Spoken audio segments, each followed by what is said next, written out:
Hello, in this video I'm gonna show you how to get rid of ads on Samsung Galaxy S24 FE. If you want to set a global ad block on Samsung Galaxy S24 FE,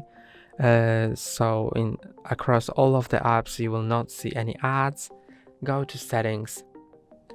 Then in settings go to connections, more connection settings, private DNS provider hostname, and now enter in this field dns.adgod.com.